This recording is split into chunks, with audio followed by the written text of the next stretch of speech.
Now, away from that story, the Central Working Committee, during its National Executive Council meeting in Abuja, laments over several national issues across the country, ranging from fuel scarcity, low-quality education, milling the ASU strike, and others.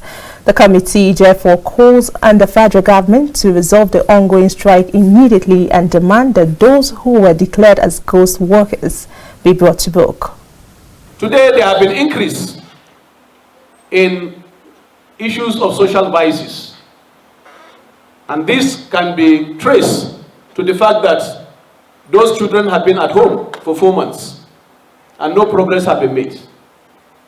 Time lost cannot be gained, and whatever can be addressed within a shorter time, why should government allow the situation to actually prolong? What we can do today, why do we need to draw it and address it much more later? So I think there is an urgency in addressing this issue, and therefore Central Working Committee decided that there will be a one-day national protest to call the attention of government to resolve this issue immediately, and after that the next decision of the Central Working Committee will take place. We have also said that all our affiliates in the next 1 week will issue statements to give credence to that decision. Comrades, we have also seen a lot of reports from the federal government saying that 70,000 ghost workers have been flushed out from the federal civil service, and that there have been recovery of over 220 billion. And we begin to wonder, who is actually behind this issue of ghost figures and ghost workers? Nobody has been brought to book. Is really the fight against corruption working? Because it will be surprising that this information is before the public, but nobody has been held responsible, because people also collude. Could it be that it's the same people that are colluding that is also giving these informations? So we demand that those responsible must also be brought to book, and we'll communicate that officially to the head of service, demanding that those behind the issue of ghost workers and ghost figures that have been used to deny workers their legitimate rights should also be brought to book. Meanwhile, the National President, Nigerian Labour Congress, Ayuba Waba, while demanding for new social security cover for workers, reveals that the Kaduna State government's posture to work outside the rule of law to constitute Judicial Commission of Inquiry in defense of the sack of more than 34,000 workers has been challenged in court.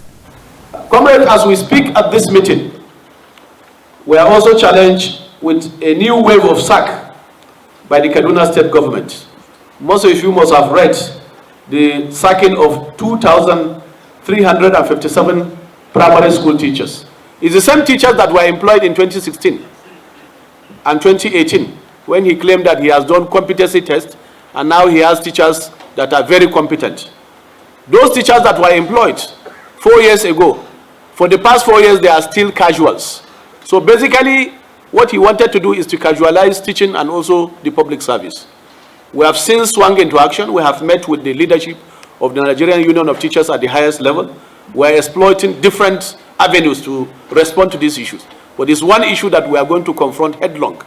I also want to report to you that we have also been able to challenge his posture to try to work outside the rule of law, to constitute a Judicial Commission of Inquiry, to challenge our action using workers' power to defend the sack of more than 34,000 workers last year.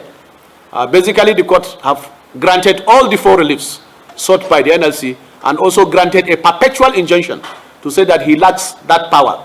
That is the type of people we have now in the polity, that they don't respect the rule of law, they don't respect court proceedings. Even in this case of sack of the teachers, NUT went to court because NUT was not consulted, NUT was not part of the process, and that is the function of NUT. All those provisions are provided in our international covenant. The laws are very clear that you cannot do such things without working through the unions. And importantly, teaching is a profession, like all other professions. How do you then go and test the competency of a teacher when even the regulatory body, Teachers Registration Council, said these teachers are competent and they are teaching?